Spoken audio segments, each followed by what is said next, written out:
Welcome, everybody. Happy Tuesday to all of you out there. Welcome to the Morning Update Show. I am your co-host, Trey Holiday, and I'm excited to be back in the studio with my Converge family, especially this guy, my co-host, Big O. What's up, Big O? Happy Tuesday. Happy Tuesday to you, Trey Holiday. Welcome back to the studio. Missed you yesterday, but you're back right in time. We got a great show today, and we have Natasha Marin, who's actually going to be joining us live here in a little bit, talking about an art project that she's been doing and also catching up on the headlines. I want to take a moment, though, first of all, to one, say thank you for watching, and two, there's a great time right now to tag and share the stream. Go ahead and share the Morning Update Show with someone you know who could appreciate culturally relevant news and information from our community. Also, want to take a second and give a big shout out here to the Confederated Tribes of Warm Springs, Oregon. Their original homelands are where the present day, the Dalles, Oregon is at. So big shout out to the Confederated Tribes of Warm Springs. And Alyssa, appreciate your viewership. People everywhere, they're tuning in to Morning Update Show. It's beautiful, man, the way that our audience has grown so organically. Yeah, and actually later on this week, I'll be talking about some proposals on the Columbia River about removing dams over there. They're trying to bring the salmon back. This is something that a lot of the tribes along the Columbia have been wanting for a long time. So it looks like an interesting proposal there. We'll jump right into it. First up, coming from the Emerald today, it's Black History Today, and they're talking about Danny Cage Jr. And we didn't plan it like this, Trey Holiday, but Danny Cage Jr. is a Garfield Bulldog. Hey, there we go. Right? And read more about Danny Cage Jr. there on the Emerald. But I like how the author here, Marcus Harden, he's like, Danny's titles are numerous, including educator, elder, pastor, basketball coach, drill team dad, and board member. Danny Cage Jr. definitely very active in the community. So honoring Danny Cage Jr. today, and you can read more about Danny Cage Jr. and other people there at the South Seattle Emerald. Yeah, I love what they're doing with this series by highlighting so many amazing people in the community. At the end of the day, we know that there's a lot of people who wear multiple hats. Danny Cage is one of them. Shout out, Bulldog. Great work. We do. So, man, there's a cold front coming. There's talk of snow hitting and temperatures dropping into the 20s. There's no relief for us here in the Emerald City. We got a short clip right here. Have some snowflakes on their way in for us heading into Wednesday and heading into more of Thursday. Now, that's going to be with some colder air that's going to be arriving right around the same time, and that should be when the core, or at least for us, the worst of the cold air will be starting to push its way in. Late work week, Wednesday, Thursday, and Friday, with highs dropping down from 38 to 34 and all the way down to 33. Heading into Friday. The thing about it is, with all this colder air, it's usually drier air too, and it helps to suppress systems and make them drive a little farther to the south. So we're going to see how things do shape up for us. More on that here in a second. First, though, let's take a look at the skies that are generally cloudy. We do have a few breaks in the clouds, but those will continue.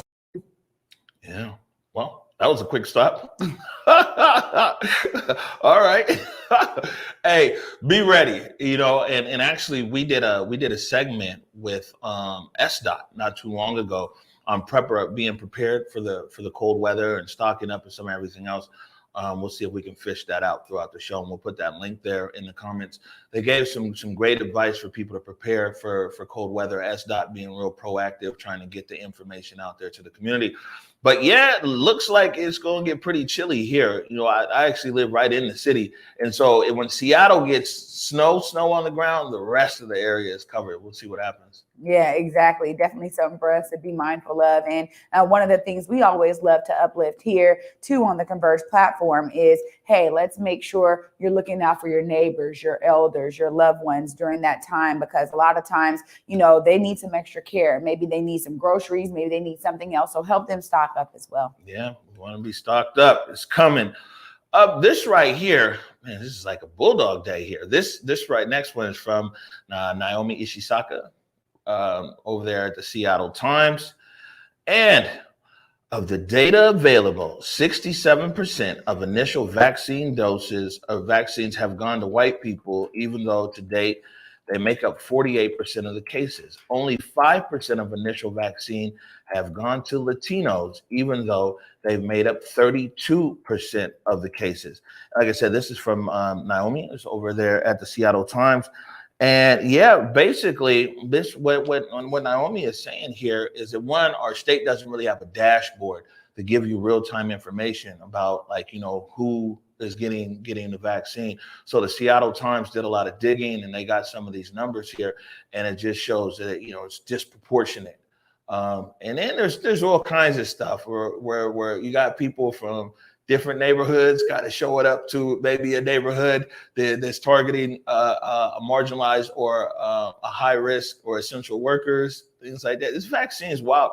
But getting the vaccine is really, we talk about where character is earned and character is displayed. A lot of people are showing their true character when it comes around to this vaccine. And what's interesting though about this article is it's the dynamics at play, because, you know, when we talk to Seattle King County Public Health, they're like big, like, man, we want to make sure that, you know, this vaccine is distributed equitably and everything else.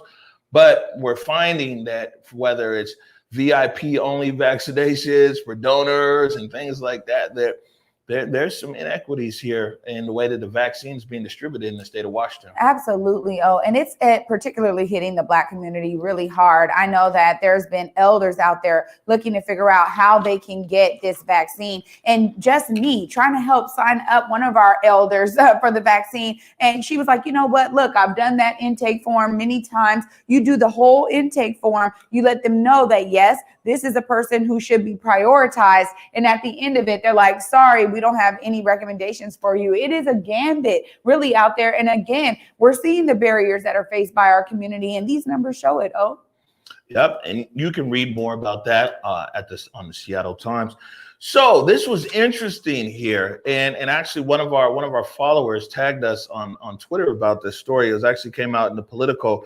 It was from 2019, but it's relevant here today. And this was something that I didn't know. You know, I'm a big history guy. President Grover Cleveland declares martial law in Seattle. And this was February 9th, 1886. I'm going to read this here. It'll take me about 2 minutes to read it.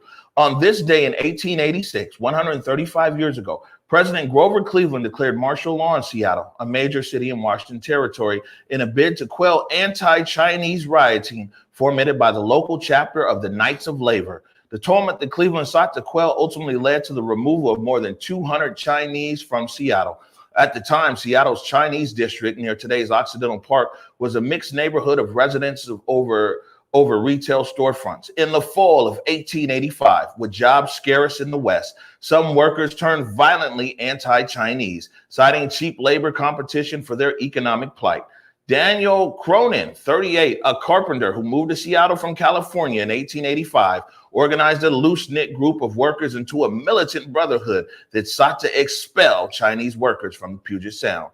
On February 7th, 1886, anti-Chinese order committees claiming to be health inspectors went to Seattle's Chinatown. They declared Chinese-occupied buildings as unfit for habitation. After a search was conducted for Chinese who fled or hid, the committees herded some 350 Chinese from Chinatown to the harbor where the Queen of the Pacific, a boat, was docked.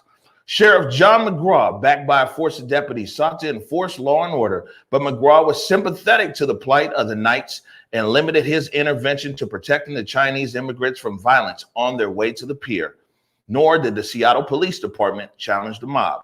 When the ship's captain, John Alexander, refused to board non-paying and unwilling passengers, the mob raised some funds, and 97 Chinese boarded the ship. But the delay gave federal and local officials time to summon the Home Guard and serve Alexander with a writ of habeas corpus, preventing the ship's departure. When Watson C. Squire, the territorial governor, ordered the mob to disperse and to release the Chinese, the riotous mob ignored him. Squire responded by calling the Seattle Rifles militia while requesting the aid of federal troops to assist McGraw. At midnight, McGraw, along with local militia, blocked 2 attempts by the mob to lead the remaining 253 Chinese to a train in Tacoma. McGraw defused the situation by ordering the train to leave before the mob could reach the station. After the Home Guard sought to get the remaining stranded Chinese workers to return to their homes, The dockside mob rioted. The militiamen fired into the crowd, killing one person and wounding four. In response, President Grover Cleveland declared martial law and ordered the U.S. Army troops from Fort Vancouver to quell the rioting and prevent any more coerced Chinese expulsions. Most of the Chinese immigrants ultimately remained in Seattle. Congress of the United States of America, out of humane consideration and without reference to liability, paid $276,619, or about $350 million in today's money, to the Chinese government. None of the victims received any compensation. Oh, man. First off, here we are showcasing the rich history that's within Seattle. Sometimes when we think about, we say it all the time, this liberal city, being this city of welcoming, we see it, man. And that right there is a great story. I'm glad that you read every detail, because again, it showcases how the mob was not listening to the voice of authority at the time, clearly trying to get them to disperse, trying to get them to stop doing what they were doing, leave the Chinese alone. They weren't listening. And again, it had to go all the way to the president to be able to declare martial law in order to start to see some real law and order happening here in Seattle. So, wow, all those years ago, right here on our soil, this stuff happened, man. We got to atone for that. Yeah, no, it's a big deal. We see when Natasha Marin is in the green room. We have a discussion. It was big news yesterday. King County Equity Now and Black Brilliance Project. I know we need to discuss that. I think we'll take a break right now, though, and we'll bring in Natasha first. And then after Natasha, we'll have that conversation. Well, yes? No? Her camera's not connected yet. Oh, her camera's not connected yet. Okay, well, Natasha, you got to get that together. Mama, live TV. We're going to take a short break right now. Either way, we'll be right back. I did it for the city, I did it for the love, I did it for the people, I did it for us. Back on this rap ish, I ain't even broke a sweat, homie, this practice. Pondering my next move, staring at my track list, hope I ain't miss my window. Praying like a Baptist, Seattle's own, tired of this Game of Thrones. They made a list of the best rappers and guess who wasn't on? While the disrespect continues, I'm steady packing these venues.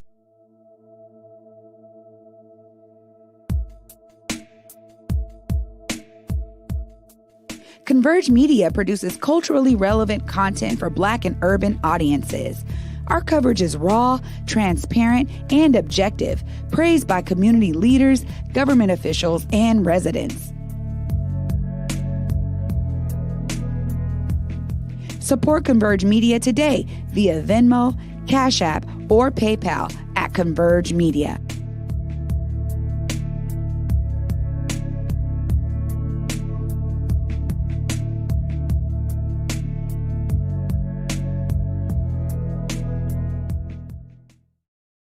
All right, welcome back to the Morning Update Show. It looks like Natasha Marin is all settled away back there in the green room. Nikki Barron, please bring out Natasha Marin, Sites of Power.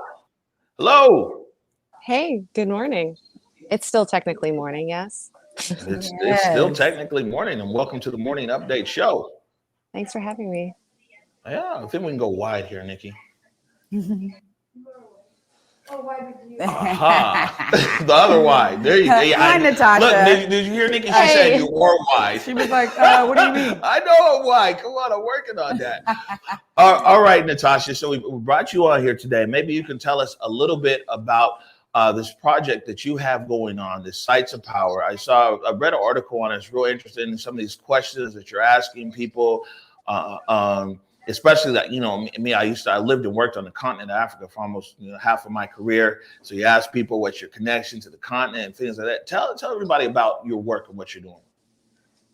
Yeah, so I am really invested in listening to Black people as a coping strategy for living life. Once you start doing it, making a dedicated practice, making space for our voices, it's so life-giving. So Black Imagination Sites of Power is the 5th exhibition in which I have just made space for us to share. I've asked questions like, what is your origin story? What does it sound like when you claim yourself? And all sorts of folks around Seattle and beyond have responded to these prompts. So if you are, searching for content, as many of us are, having watched all of, Netflix and Hulu and streamed everything already, there is some new Black content for you at blackimagination.com.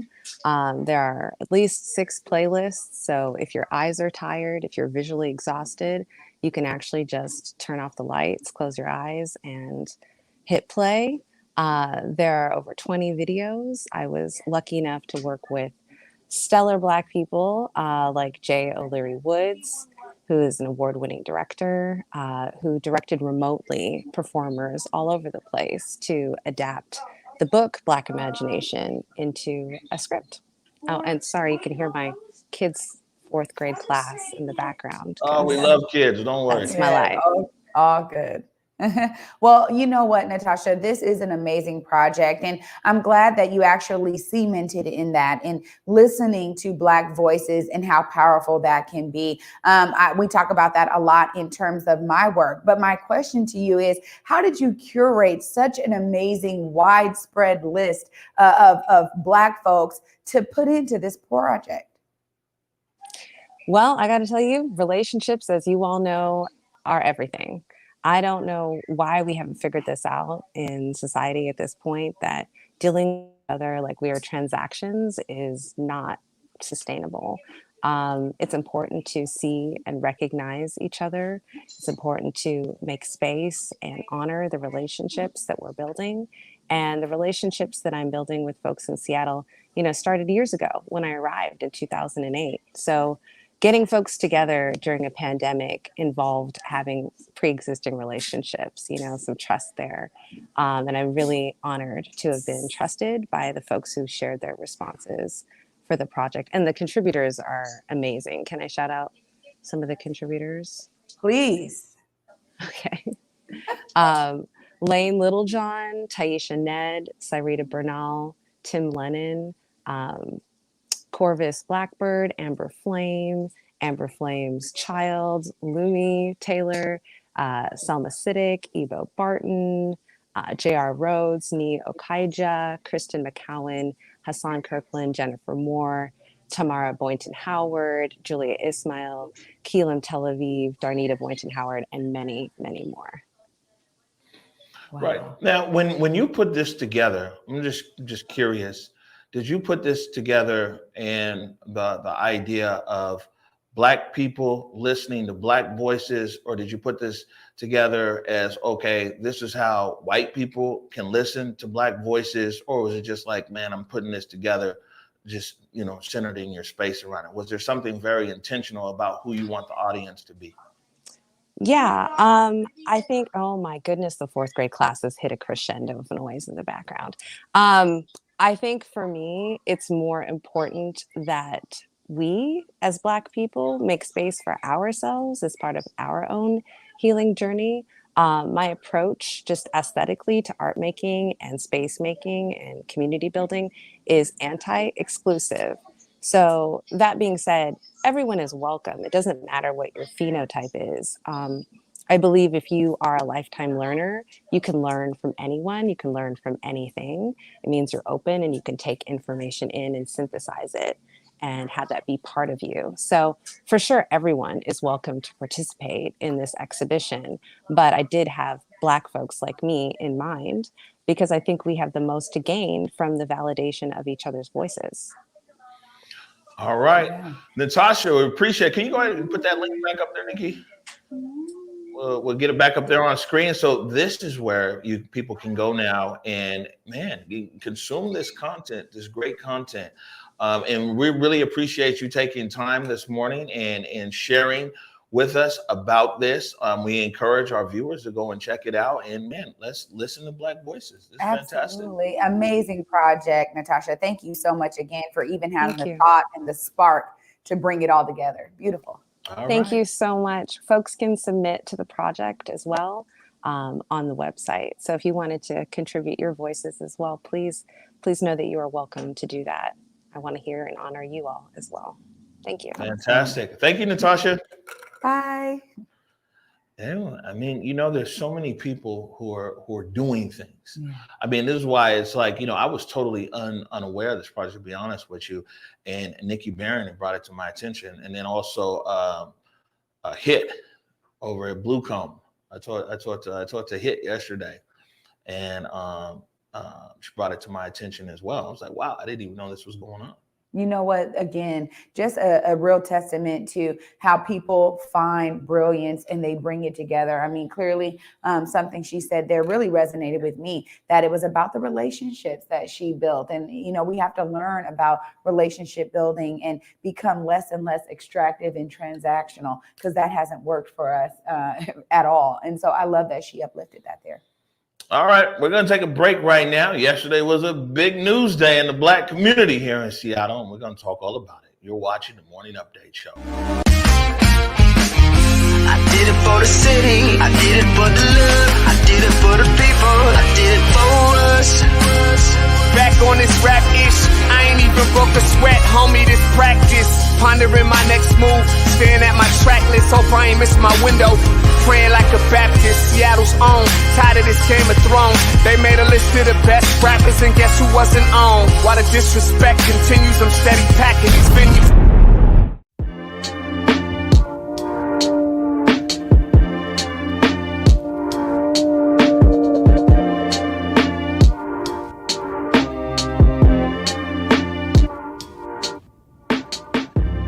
ConvergeMedia produces culturally relevant content for Black and urban audiences. Our coverage is raw, transparent, and objective, praised by community leaders, government officials, and residents.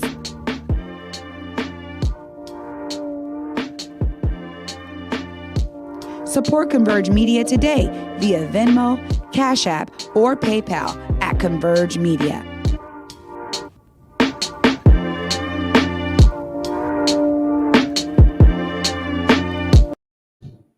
All right, welcome back to the Morning Update Show. And a lot of people ask, man, who is that who's rapping on our sizzle reel, the first part of the commercial break there? Artist named Dre's from Seattle, living down in LA, and you wouldn't believe how much this guy got going on. He has so many songs. He's placed in all kinds of Netflix shows and movies. Him and Vitamin D, they did the intro song to Angela Rye's podcast there on Tidal. But Dre's will be joining us tomorrow. So Dre's is the one who made that intro track there, and Jake Gravbrot is the one who actually did the editing on it. And Dre sent Jake 7 songs, and that was the one. Jake was like, yo, this song is like Converge. You know what I'm saying? We did it for our people. We did it for the love. We did it for us. So Dre's will be joining us live here tomorrow on the Morning Update Show. I'm talking about the music industry, what he's doing, but also the Eyes of Art. Every year over there at Mopop with the event he does. So he'll be here. All right, Trey Holiday. You know what I'm saying? Yesterday was full of news in our community, and King County Equity Now and Black Brilliance Research Project were in the middle of the storm, literally. And so I guess we'll just start in chronological order. And chronologically, at 3:00 yesterday, King County Equity Now had a community conversation, introduced some people, talked about a few things. So we can just start right there. Yeah, absolutely. I think it's important. You know what? Really going back to what Natasha was just saying there earlier about showcasing the relationships that we have in community. And we realize right away, because I am at King County Equity Now, that we want to make sure that the research is all encompassing of many, many voices that are within community. So that's a lot of what we were talking about yesterday in our community conference. We understand the press is there, but it's about us really reaching out to our community again and keeping our community at the root. As Elijah stated in the beginning of that conference, is that, King County Equity Now was really birthed out of this long-standing relational Black organizing that has been taking place in the city with many, many people involved. And so we want to always remember that that's at the root of where we are. And as we move from, a volunteer initiative, which is what got us up off the ground, into a full-fledged nonprofit organization, we had to think about the structure and the organizational aspects of bringing ourselves into the research and make sure our community was a part of it.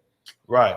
Okay, and it's about as soon as that ended, the Black Brilliance, they do their teach-ins every Monday around 3:30, and so that went on. And then I got emails and tweets and some everything else, and I'll put this up here on the screen. This is from the South Seattle Emerald, actually reprinted from Justin Carter at CapitolHillSeattle.com. The original story, so you can find it there, CapitolHillSeattle.com or the South Seattle Emerald. Black Brilliance Research Project, born from Seattle's Black Lives Matter protests, moving on without King County Equity Now. And the David Crowman initially tweeted this out with a link from the crosscut and an open letter from Sean Glaze and some of the researchers who comprise, at least my understanding, they comprise the research team, the Black Brilliance Research. And so basically yesterday, the members of the media were kind of in a headspin here because at 3 o'clock, you guys did, or King County Equity Now did a presser. And then at 3:30, this open letter comes out from Sean Glaze saying that Black Brilliance Research is now cutting ties with King County Equity Now. I'll leave it to people to go into the details and specifics and all that kind of stuff because there's accusations being made. I don't want to be in the middle of an accusation of this and that. I want to stick to the bigger issue here of what is impacting our Black community is that according to Sean Glaze and Black Brilliance Research, they're no longer working with King County Equity Now. Where does this leave the Black community of Seattle, one, initially, and where does this leave this research and these recommendations that are supposed to be going to City Council on the 26th? I think, again, it goes back to kind of my statement earlier, is that so much of this is about Black voices in the community. And while we are so appreciative of all the volunteers, the leads that have had to step up when we were solely volunteer-led and volunteer initiative, now we have to take a step back and realize that there are some gaps that we want to make sure are filled. A part of the community conference yesterday was really about introducing the community to a community research panel that will be comprised of many people in the community. And you can actually look at kingcountyequitynow.com/accountability, and you'll find that we have some of the folks highlighted there. But this is a growing panel that is going to be able to look at the research projects and actually determine and give us recommendations. So again, we can lean back on the wide breadth of the organizing and relationships that we have in the Black community. I think when we look at some of the things out of the open letter, it also showcases there's about maybe 5 research teams that have signed on with Sean Glaze and Latanya Severe on this letter, but they don't compromise. They don't compose of all of the community. And so we love the fact that they stepped up, they got teams together quickly, they mobilized research, but we also understand the contract is from the city and it is with King County Equity Now. So we have an accountability to our community to make sure that there's multiple voices that are part of it. Right. And so that brings up a few things, right? Is that February 26th, there's the date where this report is due to the city.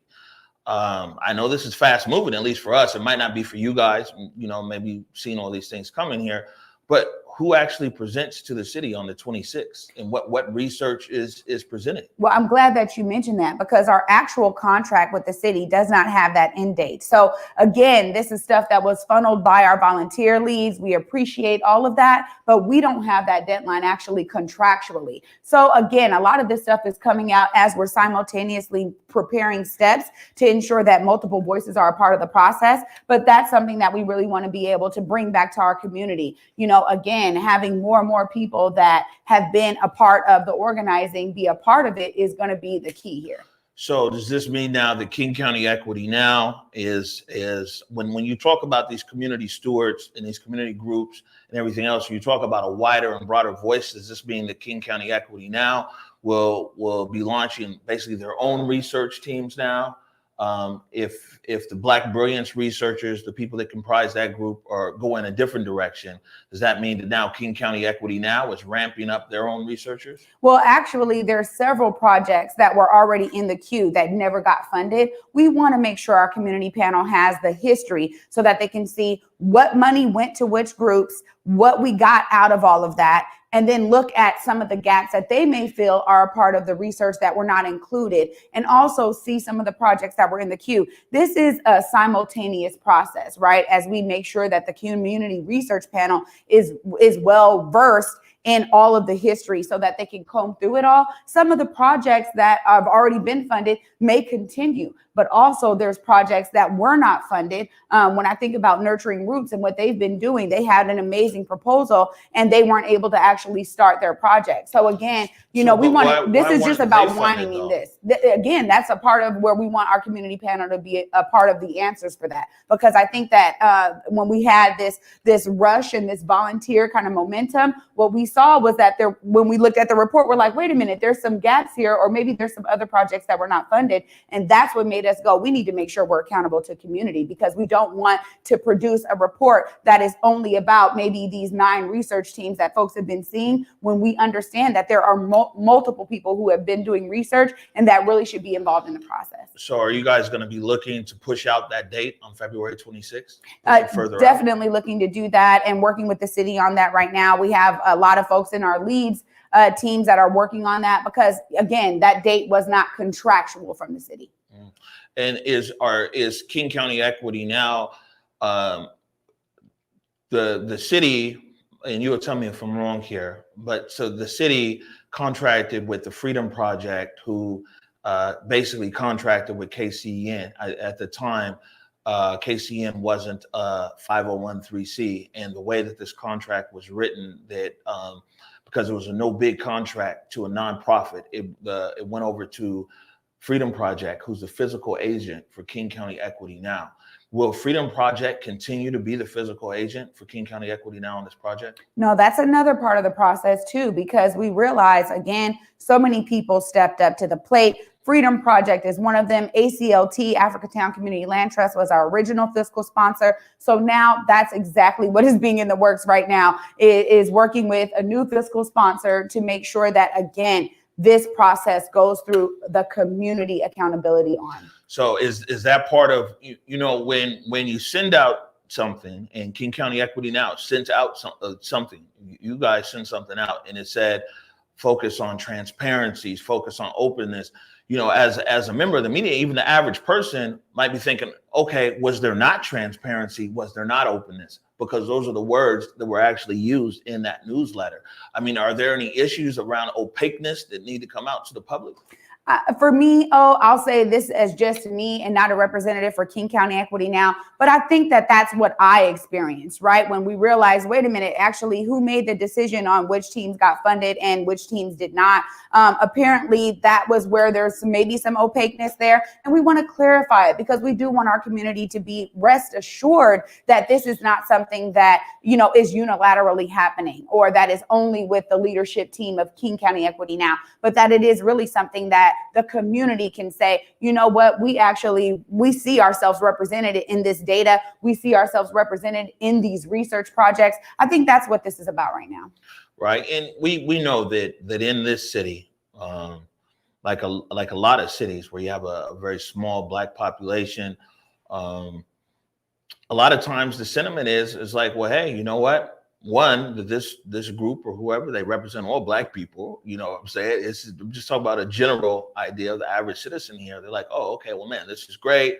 City is working with King County Equity now. They're working on this, this vision, this blueprint for the future here of public safety and services and everything else. And you hit a bump like this, and then it's like, damn, you know what I'm saying? The general population, but especially in the Black community. I talked to a lot of people yesterday, media people, regular people on the block. I mean, I'd be lying to say that it's not a sense of like, damn, and a sense of loss, and a sense of like, man, what's going to happen now? I'm just keeping it real. Yeah, you're right. And that's exactly why I think being real about all of this process and being able to have a mixed bag of elders, youth, folks who are so rooted in community actually look at this, so that it's not just, hey, this is what King County Equity Now leadership is saying, or this is what the Black Brilliance research team is saying, but that they can see the full breadth of it. Because ultimately, this is also par for the course. If you look at Black organizings, particularly here in Seattle, we see a lot of this where it's kind of like this one pitted against this one. We see this often. So honestly, a lot of us on the research side, on the KCEN leadership team side, we were like, you know what, this is kind of par for the course. We had a feeling that this would be the way that it goes down, but we actually have to, again, ensure that we are being accountable to the community. And when I look at certain things, I'm like, I don't know that process was accountable to community. I think we need to make sure that people are involved in this process. Well, but does this create a situation where there's now dueling research? Because the city basically contracted for data, right? And so the city is looking to the experts to deliver this data back. This is the taxpayers have invested in this project, $3 million for this data and recommendations as to, what this roadmap out there, and also this roadmap around participatory budgeting and everything else. So now that Black Brilliance is leaving KCEN and they have their research, and I don't know if it's going to continue, if it's funded, if it's not funded, and then King County Equity now is expanding or now funding research projects that you say weren't funded before. Which research actually makes it back to the city council? I think it needs to be a combination of both. And honestly, I'm not a representative for the Black Brilliance research teams, the ones that are saying that they're going to be leaving KCEN. So let me not speak for them. All I can say is that it is important, again, that we actually on our end are connecting all of this research to people who are really well rooted in community. That's all I can say from our perspective. And so whatever they do, I'm not exactly sure, and I don't want to speak for them, but I do know that, again, we needed this community research panel. We needed folks like Nana Kabibi, Chef Tarek, Alicia Johnson, folks that are really plugged into community, Jasmine Scott over at Langston Hughes. We have a wide range of folks that are still signing up to be a part of that community research panel, because again, this is not something that can be done lightly. When we talk about the city, looking to Black leaders, looking to Black ownership around this data, we want to make sure that the data is comprehensive, that it actually encapsulates a lot of different people's issues. And one of the things that I witnessed personally was that we needed some more information around education, around elder care. And when I ask elders in my community if they've been contacted, and they're like, actually, no, that's something to me that brings me pause. What's some of the information that has been collected? I mean, the report that was submitted, 1,045 pages. Around the first 100 was about, basically a progress report and update and everything else. Was about 900 pages of data and information. So what are some of the things, I guess, that have been collected, and what's still out there to be collected? What's KCEN's focus? Maybe you can drill down a little bit, because you're saying community voices and people need to be talked to, so understand that. But maybe you can drill down as to what specifically, what are some of the areas that KCEN wants to collect more data on, and what's already been collected? I think there's been a great amount of research collected. So let me make that very clear here. We saw a lot of research around, internet access, around folks needing laptops and making sure that they had hotspots so that they could use them throughout their homes. We saw a lot of stuff around housing. So when you look at some of those charts that are within the report, you'll see that really it's reflective of a lot of the things we talk about right here on ConvergeMedia, about some of the issues that we actually experience in our day-to-day lives. But also, like I just said, is that, we want more information around education, around elder care. I think there's other areas that really need to be looked at deeper. And this is why I say, look, I don't want to be the only expert here, or our leadership team doesn't want to be the only experts here. We want to lean to the experts that are in community. We want them to get a very clear look at here's what's been funded. Here's what came out of what was funded. Here are some of the projects that are in the queue to be funded that were not funded. And here are some of the gaps, and they'll get that full range so that we can dive deeper. Right. And this is a comment here. Let me put this up on screen. And interesting now, clearly these dynamics have changed. It says, let's get KCEN and Mayor Task Force to collaborate. That's Malik Davis. When the task force first came out, KCEN was 100% against the Mayor's Task Force. You guys went on a media campaign and some everything else. This was months ago. I don't know if dynamics have changed. Is this now a possibility that KCEN would work or collaborate with the Mayor's Task Force? Well, one of the things that I want to be clear about here, the reason why KCEN was saying no to a task force type of participatory collaborative effort is because we have not really seen mayoral oversight in forms of task force actually bring wins and material gains to the Black community. When we look at the disparity gaps that still exist in Seattle, there has been many of committees and task force created, and unfortunately, the trickle down has not happened. So let's make that very clear. But the fact that the task force was formed, it's important that we do have some type of talking amongst ourselves so that they can be guided by community and we can be in a part of what they're doing. We didn't want to be on the task force because, again, we wanted to make sure that community is at the center of all of this. So that is definitely a plan that we have moved forward. We actually have a meeting with them this week. Right. And when you talk about, well, a few things. So we have seen City Hall, to be in all fairness, we have seen City Hall deliver into the Black community. Probably not as much as we want, but City Hall put in on Africa Town Plaza. City Hall, the Office of Housing, Emily Alvarado, a few weeks ago, they're funding a project with First AME. They're funding a project with Mount Zion. They've with Deal with Director Chappelle. We see a big emphasis on trying to get these high school seniors into the Seattle Promise program. We see a HBCU exchange program. So I think that there's probably more that the city can do, but we've seen direct investment into actual, buildings, affordable housing, and education. No, you're right. And this is why we have to expand all of that. Omari, when we talk about the fact that there's been some great wins that we see in our community, that is amazing. But when we look at what Black folks are actually owed, even if we're talking about this from a national perspective, it's $13 trillion. So again, when we hear the mayor say something like, I want to do a direct investment into Black communities of $1 billion and then change it to BIPOC, that's why we always press. Nothing is ever really just gifted to us or given to us. Again, all of those campaigns were on the backs of decades of organizing in the Black community. And I always want to make sure that that's at the root of what we're talking about here, because without pioneers in the Black community, we wouldn't have seen those gains. So I think it goes back to, again, us being able to understand the connection between those who are saying, look, we appreciate this or that, but we also know you can do more. That's where we're at right now. Right. When we talk about this research project here is supposed to inform the city and the public as to the participatory budgeting and some everything else, this $30 million that's out there.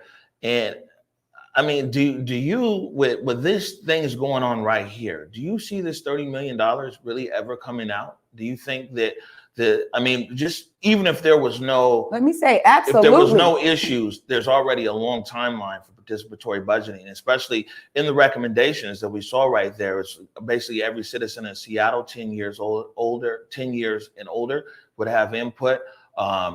People who are citizens, people who are illegal, everybody in the city basically 10 years old and up. And there's not currently any infrastructure for them to vote on it. And so, that infrastructure for hundreds of thousands of people in our city to vote on the topics that come out of the participatory budget, the infrastructure hasn't been developed yet. We're a smart city, though, with a bunch of smart people. So it isn't like that's impossible. But what do you see the timeline around the participatory budgeting portion of this being buttoned up and that actual $30 million being allocated? I think that's to be seen, right? I think that's to be seen. Again, as a new organization that King County Equity now is, we have accomplished so much in the last 8 months of us just being direct and being on the ground, being connected to our communities, being connected to experts in the community with regard to Black-led organizations. This is the beginning. So when we think about the timelines, I think there's more to be seen there. But ultimately, what you're addressing here is another reason why, when we talk about informing a participatory budgeting process, that'll go larger than anything the city has ever done before. Because let's not be remiss, they do use participatory budgeting on smaller projects. So this right here looks like a large project, but ultimately, as a new organization, we wanted to be sure that multiple voices are a part of that, because again, this is something that could be where Seattle can lead in terms of the nation, putting that amount of money into a participatory budgeting process. But I think there's more to be said about the timeline. Seattle would definitely be a leader. That would be one of the biggest participatory budgeting projects in the country. Yeah.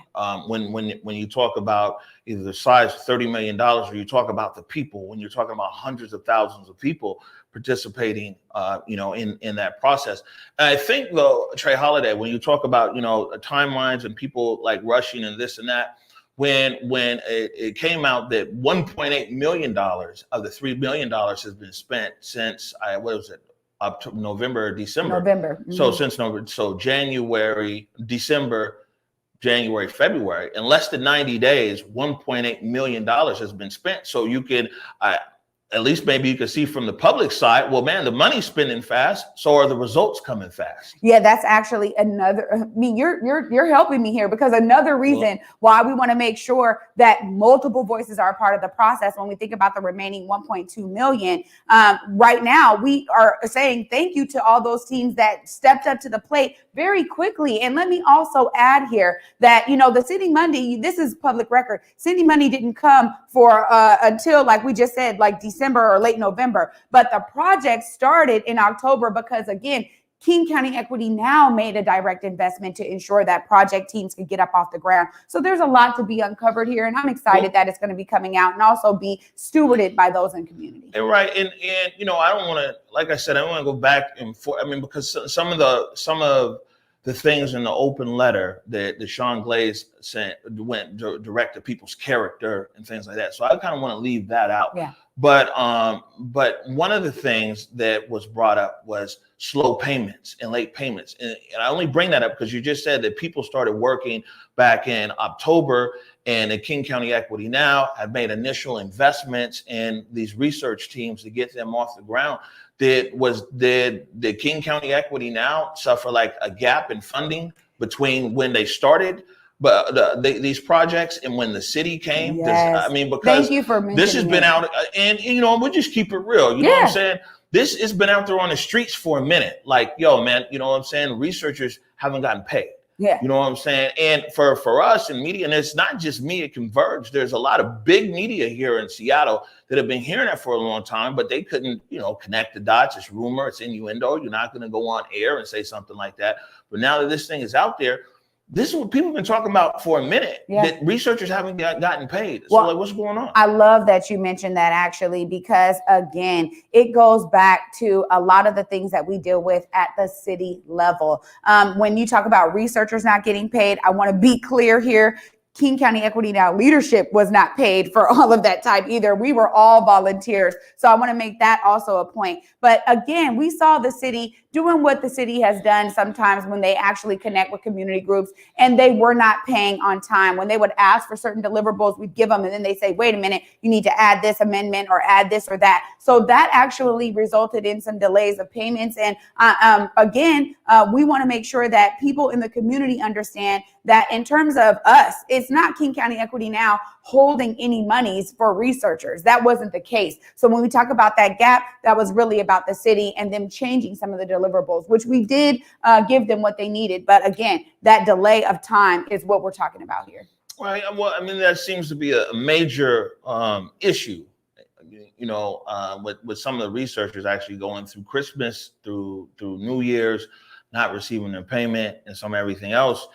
Where do we go? I mean, you've talked about kind of in a KCEN sense. Clearly, you can't speak on behalf of Black Brilliance. I'm sure that I'll be speaking with Sean Glaze here soon. But I mean, where we go here as community, it's like as Black people in Seattle, whether we wanted to or not, it seemed like all of our eggs were put in this KCEN basket because that's who the city council chose to go with. These are the concepts city council chose to rock with, and everything else. Of the Black community, the eggs is all in the KCEN basket. Like, where do we go from here? I mean, especially like yesterday. I mean, of course, I'm sure you saw the news just went. it went wild with like, oh man, the Seattle Times, actually the article is down now. The Seattle Times says city council's plan is in turmoil. Where we go from here as a community? Well, I love what Miss Don Mason said. She said, you can't put turmoil on us. Again, in Black organizing, we are so used to dealing with storms. We deal with storms all the time. That's why I can stay calm through all of it, because ultimately I am rooted in my community. I meet with elders every month. They are a part of this process. We want to bring them more into the fold. This is a part of it. So really, I think that there needs to be more unity here instead of, Black Brilliance is going to do this or do that. Ultimately, what we're saying from the King County Equity Now side in our position is that we want to make sure that the community is really at the root of this, that they are the ones informing the process, that we had to get up off the ground. And thanks to our lead volunteers who stepped up to the plate, because ultimately we understood that was direct investment into Black communities. Our research teams in the beginning were making sure people were getting laptops and were getting their hotspots.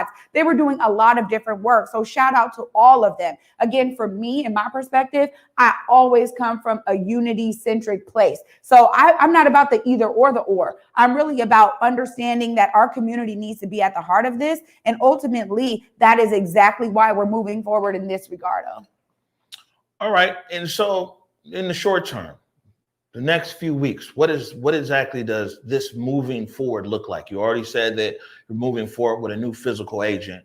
What else does moving forward look like? What is King County Equity Now going to be up to for the next few weeks, the next, 4 or 8 weeks? Well, this is actually exactly what we've been doing. We've been planning to make sure that we have our staff onboarded, that we make sure we got people ready by the end of March to really be able to take this stuff to another level. But ultimately, when we talk about the community research panel, it is bringing people on board. It is getting them the documentation they need to make an informed decision and to give us their recommendations. I think that that's really what's happening in the short term. When do you think the city of Seattle could expect to hear back from KCEN regarding this research?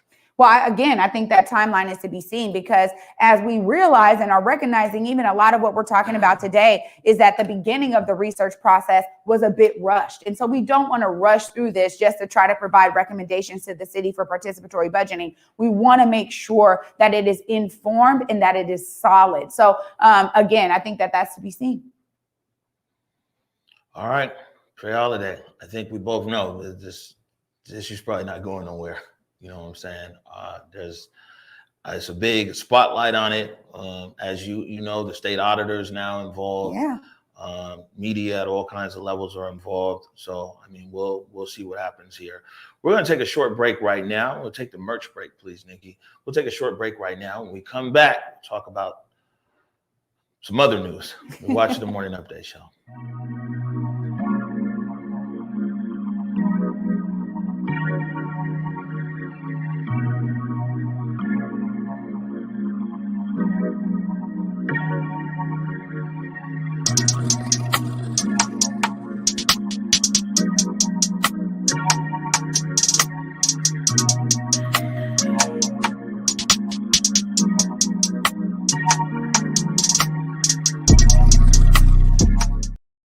All right, welcome back. And, unfortunately, on a sad note, but, we can't let the day pass without acknowledging this, the passing of Mary Wilson, one of the founders of the Supremes. Mary Wilson, a founding member of the Supremes, died at her home in Las Vegas last night. She was an original member of the iconic Motown group, known for a string of hits, including Stop in the Name of Love and Back in My Arms Again. The Supremes were inducted into the Rock and Roll Hall of Fame in 1988 after claiming a dozen #1 hits.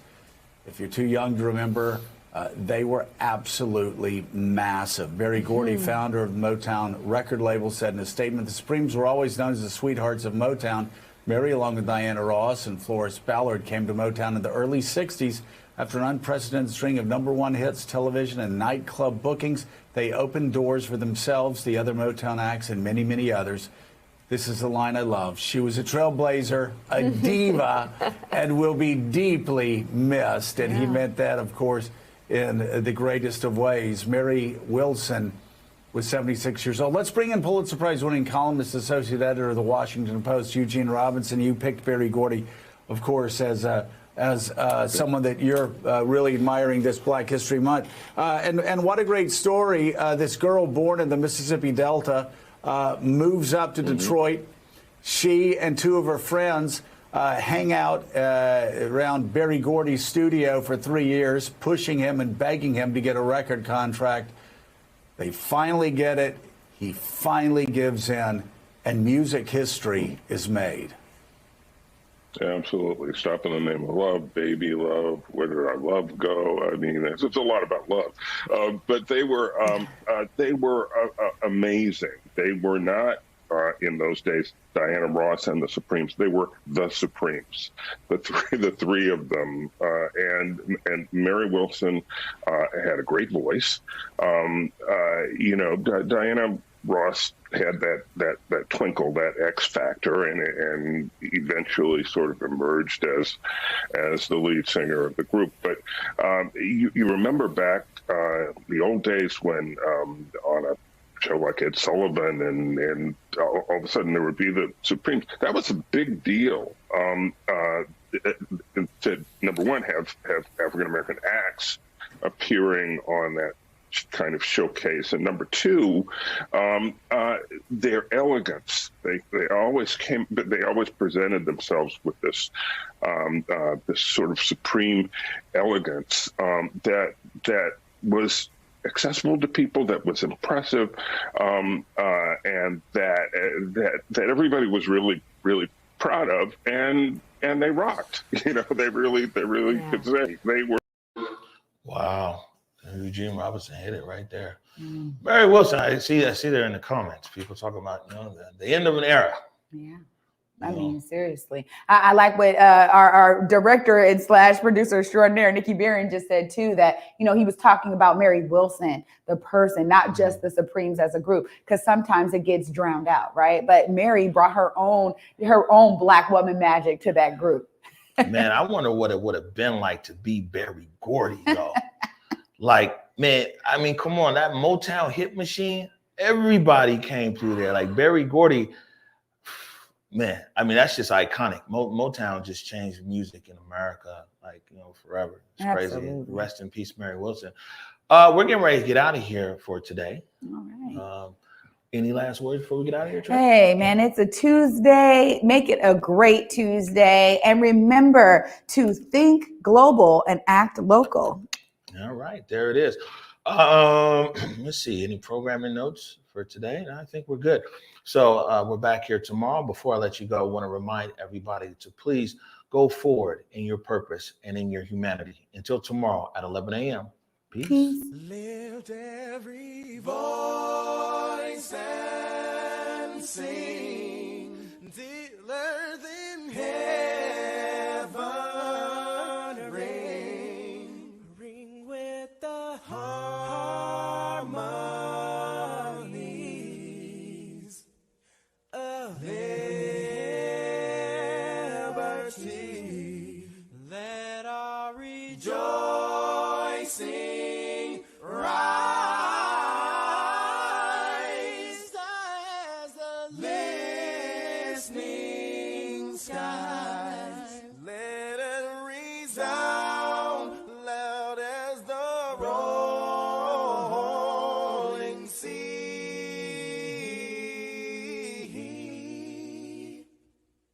Sing a song full of the faith that the dark past has taught us. Sing a song full of the hope that the present has brought.